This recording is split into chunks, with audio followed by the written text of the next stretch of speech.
Welcome, everybody. Hope your start to White Label is going off well. I'm Brian Martinez. I'm the Vice President of Client Services at ChannelKey.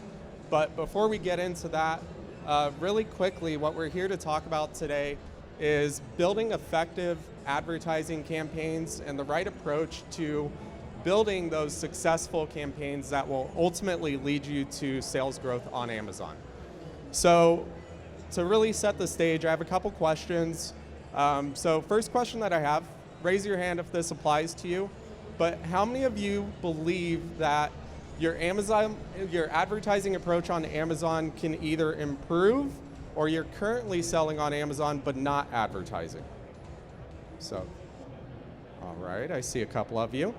Perfect. So for those of you who are currently on Amazon, I'm curious how many of you are seeing competition increase either through ads or organically within the search results? Perfect, perfect. So again, before we get started, got a little bit of a pop quiz for everybody here. So we're looking at the term air fryers on Amazon.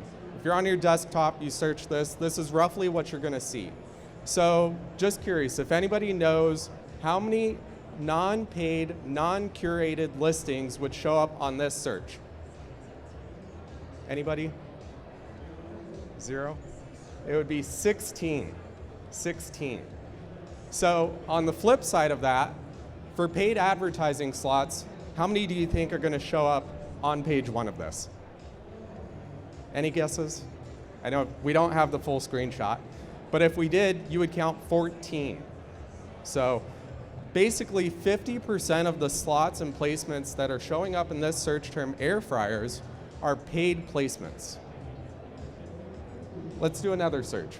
So if we're taking a look at dog treats here, we're gonna see a little bit more search results. So any guess, any clue to how many search results that are non-paid you would find on dog treats? Anybody? 10? A little bit more. We're looking at 48 on dog treats. So what that shows you is that Amazon is choosing different search results and different number of results based on which term you're actually searching for, and that's that end consumer. So how many ads would you expect? There were 14 on the last one, so how many would you guess for 48? Higher? Definitely. But not as high as you would think. So here you're gonna see 18 different ad slots. So in total, what? That's 66 different slots that you're gonna have. What's unique though about this particular term, and changes for every single term, is what other placements can show up. So not only do you have 18 ad slots, but then you have curated sections such as editorial recommendations. Amazon now has a highly rated widget that's showing up in certain search terms, as well as the Amazon brands. So taking a look right here, we see WAG, and this is in a section or a specific placement that states featured from our Amazon brands. With all of that said, I'm gonna take a step back and gonna really kind of explain what I'm here to talk to you about today, as well as who I am and why my perspective can add value to your approach. So a little bit about my promise for you today is that I'm gonna walk you through the way that we think about approaching advertising strategies and creating advertising strategies on the Amazon Marketplace for the brands and manufacturers that we have helped operate on Amazon. So who am I? As I said, Brian Martinez, Vice President of ChannelKey. We're a full-service channel management agency who helps brands that are not only getting going on the Amazon Marketplace, but also Fortune 100 brands. So we've powered over $750 million in total GMV and $20 million in ad spend through the entirety of our life. With all of that experience and knowledge, we have seen a lot. We've had a lot of successes, a lot of failures. So I'm hoping that with the information we're gonna cover today, you can learn a couple things, you can apply those to your businesses, and if you have any additional questions, always happy to chat afterwards. All right. Okay, so you may be saying, all right, well, when we looked at dog treats, the ad slots didn't really grow too much. So why does it matter that we're talking about ads. Why can't I just organically get there? Well, if we look at this chart, this is the number of Amazon sellers that have an account on Amazon over the past 4.5 years. Right now, Marketplace Pulse estimates 6.3 million sellers on Amazon. 1.5 million of those sellers are currently active, and that number continues to grow every single year. So while yes, placements may be sparse, they may be 50% of the results, the competition continues to grow. And that's very important to understand. So when we take a look at advertising, you say sellers are growing, but what about advertising? Amazon ads now contributes over $30 billion in revenue a year towards Amazon. So we expect that to continue to grow and to not change. So I'm going to take a second here. I have another question. By a show of hands, how many of you have seen your average CPC or cost per click increase on Amazon ads in the last 2 years? All right, you're not alone. Taking a look at PacView's most recent CPC report, year over year, the average cost per click has increased by 9.6% and is now well over $1. So that's looking at the past. You may be saying, Brian, what about the future? Well, let's take a look at our good old friend Facebook. Facebook, when they started their advertising in 2011, they're the blue line here, they saw explosive growth that is actually following Amazon's ad revenue line. So if we're saying, well, what does the future have for Amazon? Brian, why are you saying the future is going to continue to see increased competition, increased need for spend? You see it right here. Amazon's following Facebook. We don't expect that trend to go away. Amazon's leaning into their advertising options and releasing more and more different levers that you can pull, as well as different data that's influencing Amazon sellers to actually advertise further. So let's talk about the strategies and approaches that we have here at ChannelKey. The first, most critical step to any advertising strategy is you have to define your objectives. Why? Because if not, you're throwing spaghetti at the wall and you're seeing what sticks. You have no clue what your KPIs should be. You don't know which ads you should actually be placing against. So let's take a step back and take ourselves out of Amazon. Let's imagine that we're building a bridge. I know we're Amazon sellers, we're not building bridges. Let's imagine for a second. You wouldn't start building a bridge on each side and hope that you end up meeting in the middle. You would look at your starting point and you would look at where your end goals are. Well, in Amazon, it's very much the same when it comes to advertising. So when you're looking at your starting point, that's defining your objective and your goals. When you look at your end point, that's understanding what the results that you want to generate are and what the KPIs are that you're going to use to measure those results. So what metrics do you look for? And why does that matter? You're not always going to look at ACoS. You're not always going to look at ROAS. If you're building after awareness, ACoS is one of the last metrics that you're going to be focused on. Now, if you're going after conversions and profitability, ACoS is a strong argument to be a primary KPI. So there really are 4 key areas of the funnel that we like to focus on within our approaches to Amazon for brands. And those 4 different areas have different KPIs that all match towards those. So we're going to start at the top of the funnel. We're going to work our way down. But starting at the top, we're looking at awareness-driven campaigns. Awareness-driven campaigns really start to introduce your product and your brand to consumers who are not necessarily yet ready to start purchasing.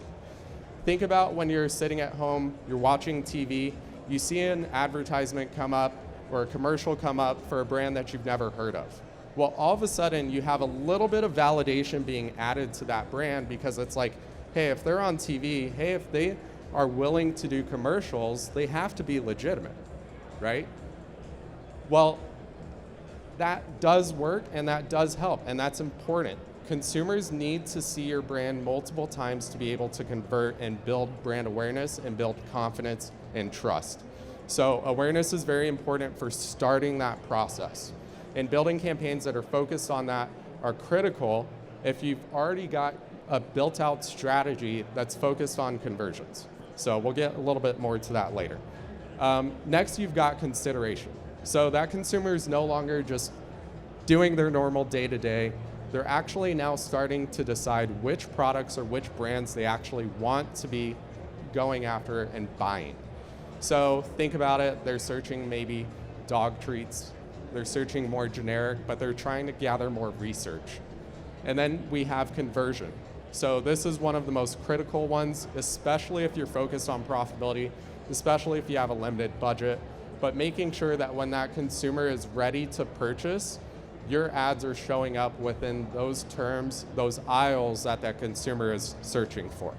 So think about Amazon as a grocery store. It's got digital shelves similar to when you walk into a grocery store. You're trying to vie for that placement where they're gonna see you the most. And that's what you're ultimately doing within Amazon ads. The last approach that we have is loyalty and defensive targeting. So these are consumers who are already familiar with your brand, who've likely already purchased from your brand, and you're trying to make sure that you keep them as loyal consumers and or you're defending your territory that you've essentially built on Amazon. One of the main reasons why consumers go to Amazon is to purchase from a new brand and discover new brands. So the argument of not advertising on your own branded searches, I can completely understand, but I counter that every time with the argument that consumers are on Amazon to buy based off of star ratings, number of reviews, and price point.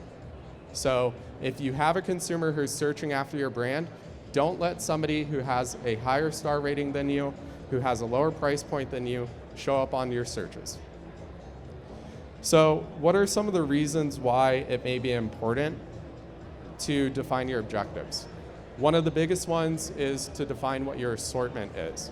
Your assortment nowadays is very important for defining which products you're going to actually put in which area of the funnel and what those ad campaigns are going to do. So previously, if you've been selling on Amazon for a long time, you may remember being able to bid below $1 easily, advertise your entire assortment, you'd be able to hit your profitability goals. With the rising cost per clicks, that's not achievable anymore. You have to define the right assortment for each of these goals that we've talked about, and then create the strategy that will meet that. So with one of the brands that we manage, we go very aggressively after the awareness and consideration sections of the funnel, but we only do that with 2 of their products. Why? Because they're proven products, they have a high number of reviews, and we know that consumers love these products. The rest of it, we focus on other areas of the funnel. So what about the ad types that are available for you? Understanding your ad type is important for really 3 different reasons. Each ad has different placements that are available both on and off of Amazon. So if you're trying to reach consumers both on and off Amazon, you need to understand which ads will actually do that. They also meet consumers in different areas of the funnel. So let's take a step back and talk about those objectives. You define your objective, you're going after awareness. You want ads that are then going to meet that consumer in the awareness side of the funnel. And then the last one is how consumers interact with them. A lot of the ads on Amazon allow the consumer to be driven directly into the product detail page, but ads like sponsored brand ads allow you to drive that consumer into your brand store, which may give them more options. So imagine that you're selling blankets and you have multiple different blanket types, and the consumer is not really sure on what type of blanket that they want to buy. That's a good opportunity to drive them into your brand store where you have different blanket options that they can then choose which blanket actually applies to them. Do they want a cable knit? Do they want a Sherpa lined blanket? You give them the option, they have a higher likelihood to convert. So to quickly cover each of the ad types that are available, we've got sponsored product ads, which you can actually see right here. This is a sponsored product ad. And sponsored product ads consume about 70% of all spend on Amazon. So it's definitely the go-to lever. It's generally focused on the lowest section of the funnel, And you can target consumers not only through keywords, which is very important because that is one of the most common ways consumers are finding products. They're searching a query, they're browsing the search results, and then they're buying a product. You can also target specific products. So if you start finding products that you want to go after, well then you can add these into a sponsored products campaign and target those directly. This is really good for conquesting, and while sponsored display, which we're going to talk about in a second, also allows you to do product targeting, they have different placements. So this again goes back to understanding what those placements are. We don't have enough time today to go through each of these placements. I would love to, but we don't have the time. But it's important knowing where those placements show up. Next, we have sponsored brand campaigns. You've probably seen these before. We saw it on some of the slides early on, but those are the banner ads. And why are sponsored brand campaigns important? Because they go after consumers higher up in the funnel. You can still go after consumers lower down in the funnel, but they're intended for brand building. They're intended for brand awareness. And really in the consideration side of the funnel, that's where we see them shine. So you get not only a custom creative that you could use your logo, you can choose 3 different products that are on it. You can also now run sponsored brand video ads, which allow you to run videos that will inform the consumer. Best practices are to keep those videos to about 15 seconds. But we find that we have high engagement rate in those. So if you have a technical product, you have a product where you need to kind of explain it to the consumer, definitely highly recommended that you use sponsored brand video ads for that. And then the last one is within sponsored brands, you can also utilize Store Spotlight. So if you're not familiar with Store Spotlight, what it allows you to do is create a banner ad where you get to feature 3 different sections of your brand store for that consumer. So let's say they know that you sell throw blankets, but they don't know that you sell comforters. They don't know that you sell sheet sets. Well, you can have throw blankets as one of the sections and then add adjacent categories that consumer can now see and navigate towards. And then last but not least, we have sponsored display. That is at least in the Amazon advertising console. Sponsored display is one of the ad types that I personally am most bullish on. If you've heard of Amazon DSP or the demand side platform, this is a high investment type of advertising lever that's available generally for those brands who are already crushing it, who already have their advertising campaigns optimized within the Amazon advertising console. So one of the challenges is, historically, you're looking at a $20,000 plus minimum to run an Amazon DSP campaign. And quite frankly, not a lot of brands can support that, at least out the gate. So sponsored display has been something that Amazon's been focused on a lot this last year. And what they've done is they've built out a lot of the different targeting and feature sets that historically have been available in Amazon DSP within sponsored display. Some examples of that are we can now go after Amazon audiences. What that allows you to do is it allows you to engage specific curated audiences that Amazon has made based on all of their data that they have and reach those consumers not only on Amazon, like we see traditionally with sponsored products and sponsored brands, but also off of Amazon. So now you can start going after that consumer once they leave the marketplace and continue to re-engage them and ultimately try and drive them back into the funnel. And then we're not going to cover it today, but there is also Amazon DSP, programmatic advertising that allows you to reach consumers through not only display advertising, but video advertising and audio advertising. So let's talk about keywords and bidding approaches. So selecting the right keywords is very important. It's very much like shooting at a target when it comes to selecting the right keywords and the right bidding approach. So you're not necessarily going to be able to get to the right graph right away or the right target and be profitable, but in general, you want to kind of follow this approach.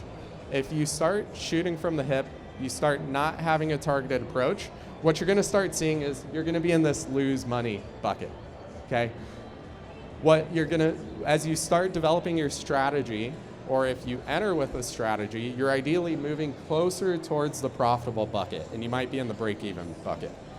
But the goal is we want everybody to end up within the profitable bucket. That's your goal, that's our goal, and that's really what everybody should be focused on. So how do you get to that?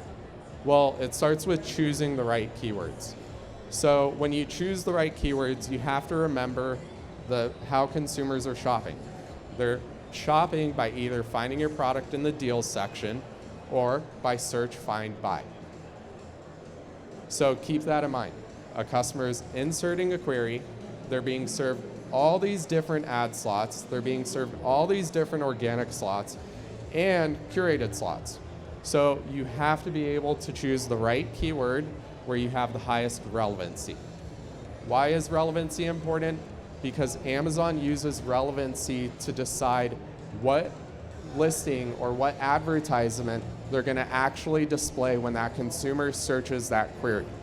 So yes, if you're selling jeans, you want to go ahead and target jeans related keywords, but you don't necessarily want to go after jeans right away. The reason why you don't want to do that is because if you don't have a listing that has high reviews that can compete against everybody else who's organically showing up in jeans, who is also showing up within ads, you're not going to convert and your relevancy is going to go down, which is going to drive your cost per clicks up and or decrease the likelihood of Amazon serving your ad within that search term. So choosing the right keywords is very important. And when you're getting started, you really want to go after keywords that are highly relevant to you, not necessarily driving the highest amount of volume. There is a caveat that I will say to that. If you have a product that has 5-star reviews, that maybe doesn't have thousands of reviews, but you're absolutely crushing the price point within that search term, you probably can go ahead and go after that search term. Why? Because consumers are shopping off of reviews, number of reviews, and then price point. So just some tips real quick. When it comes to choosing your keywords, we have 4 kind of key areas to focus on. So when you choose your keyword, understand the search volume. Use a tool like Helium 10, use a tool like Jungle Scout, estimate what the search volume is when you're choosing those keywords. Next, understand your competition within those keywords.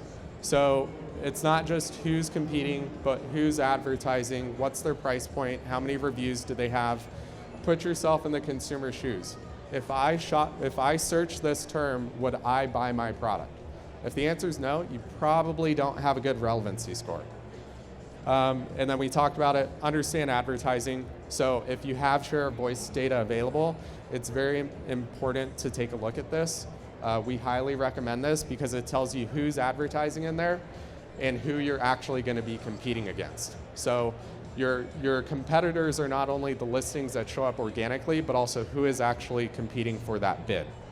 And then lastly, we talked about this, but understand your relevancy. Relevancy is king on Amazon. You need to make sure that you're relevant in those search results. So when it comes to bidding, how do we define bids? So it circles back to your objective. If your objective is awareness, then you're going to want to go after bids that are at the top of the search. How do you find out what that bid is? If you go into the ad console on Amazon and you create a campaign, you can drop in a keyword for those products and Amazon gives you a suggested bid range. So that's always a good start to take a look at it. Amazon's giving you real data that they have, and nothing's better than the data that Amazon provides. You know, there are fantastic tool providers out there, but at the end of the day, they're using third-party data. So trust and rely on Amazon data more so than anything else. That's our recommendation. If you don't have that data, definitely take a look at those tools. Directionally, they're accurate, and they're going to tell you which keywords are actually going to cost you more. So taking a look at those will help you kind of choose where you want to end up. If you're going after something that's profitable and profitability is your focus, you're not going to want to bid top of search. You're going to want to start off more in the middle of the ground, see how your results go, and then measure those. So moving into targeting and retargeting, you know, consumers are finding products through search, which is why we talk about keywords. But what happens after that consumer has started searching? They start ending up on product detail pages. So this is where product targeting and retargeting come into play, because once a consumer is on a product detail page, you can come up with targeting strategies that will allow you to go after those consumers based on what category they're shopping in, based on specific ASINs that you want to go after, and it's very powerful. So let's do a little bit of framing. Imagine that you're selling a luxury watch, right? What do you think would happen if you bid on the term watch on Amazon? Anybody? It's not going to work out well, right? Probably not going to convert. But what if you're a Rolex and you're targeting and you're going after consumers who are shopping for Chanel or vice versa? Your likelihood of converting goes up because that consumer now is more within your demographic that you want to be targeting. So this is where targeting becomes critical. If you're a premium brand, targeting is one of your go-to strategies. If you're not a premium brand, targeting is still very important because if you're conquesting. So let's say that you know that there's a brand out there, you have a better product, you have a better price point, you have better reviews. Utilizing targeting will allow you to show up on their product detail pages so when consumers are ready to purchase, they see an item that is a better value for them. And going back to what they're searching for, better reviews, better price. So it ends up becoming a win-win at that point. Next, we've got retargeting. So if you have a D2C site, I'm sure you've heard about an abandoned cart and how important that is on your D2C site. Well, we don't get that on Amazon, but next best thing, we get to retarget consumers. So we get to retarget consumers not only who are on your product detail page, who have seen it and didn't end up purchasing, but you can also target your competitors based on if they viewed the product. One other thing within retargeting is Amazon has now released purchases retargeting. So why would you want to retarget somebody after they've made a purchase? You're probably asking that. Well, let's say you're selling a product, a camera, and you have different lenses, you have different accessories. Well, they bought the camera, let's retarget that consumer with our lenses. Let's retarget that consumer with the accessories because they likely need something else to go with that purchase. So there are different ways that you can deploy that depending upon what product type you sell and depending, again, about what your objective is. All right, time for a little Wheel of Fortune. So you're probably wondering, why are we looking at Wheel of Fortune? We're not home, it's not 7 o'clock at night. I know, I'm not Pat Sajak. But with that said, the point is that when it comes to advertising, when you have no data, you have to guess this, right? And your actual chance of getting it right is pretty low. So what happens when you get a little bit of data? It becomes a little bit easier, right? So now you can start putting the pieces of the puzzle together. There we go, there we go. Little shameless plug here. Channel key. So when it comes to metrics and reporting, going back to your objectives is important. When you define your objectives, you're defining your KPIs. And your KPIs are important because when it comes to measuring and the reporting that you have for those KPIs, you need to be looking at the right metrics. If you're in awareness and you're focused on your ROAS, you're not looking at the right metrics. So understanding those, measuring those is one of the keys to success. We don't have the time to go into each of the metrics and what we would do, but after my speech, if you have any questions, you want to come chat with me about some KPIs that you should be focused on, I'll tell you where our booth is. You can come have a chat. So, as Winston Churchill famously said, to improve is to change, to perfect is to change often. It's not just about reporting, it's not just about metrics, it's not just about your advertising strategy, but it's about how you optimize. How do you learn? What are the changes that you make? Why do you make those changes? So optimization is key. You should be looking at your ad campaigns every day. You shouldn't necessarily be making changes every day. You want to have enough data to influence those changes. What we recommend at Channel Key is allowing any wholesale changes to take anywhere from 1 to 2 weeks to allow those changes to come to life. And or you receive enough data to make an informed decision. You don't want to react because you spent $15 and you haven't converted. You do want to react if you've had 50 clicks and you haven't converted. So understanding what your thresholds are very important, and then making those optimizations towards, again, circling back, what your objectives are, will be the keys to success on Amazon. So you have to understand your KPIs, you have to understand what's influencing those, and then you have to optimize towards those to be successful. What we're not talking about as well is the best-in-class Amazon listings and being retail ready. So it's not just about advertising. If you're not converting well, take a look at your listings, make sure they're geared for conversions, you have great images, you have great reviews. It's very important that you understand what the consumer is actually looking at once they land. So to wrap up, some proof of success, really some of the results that we've had. We had a client who was selling live plants. Yes, you heard that right, live plants on Amazon. I didn't know it until we saw them, but it's interesting. The challenge that they had is that they were underperforming on Amazon and they needed to optimize their catalog. They had an unoptimized catalog. Their advertising approach was not really intentional. As I've heard, it's accidental e-commerce. But their products were ranking really well. So how did they get the extra oomph out of that? So we created a strategic business plan that outlined how we were going to optimize their catalog, how we were going to create ad campaigns, and the logic that we were using behind it. Once we agreed on that, we then implemented that campaign. So what does that mean? It means that we optimized 175 listings. We created 56 plus A+ content pages. We created an advertising approach that not only met the consumer at the top of search, but also drove them into our brand store. And these are the results that you see. So within the 1 month, their busiest month of the season year over year, we grew their sales 268%. And that's just outstanding. So from that, we also increased our conversion rate. Oh, sorry. Clicked a little bit off there. My apologies. Let's take a step back. But also we increased their conversion rates 4.94%.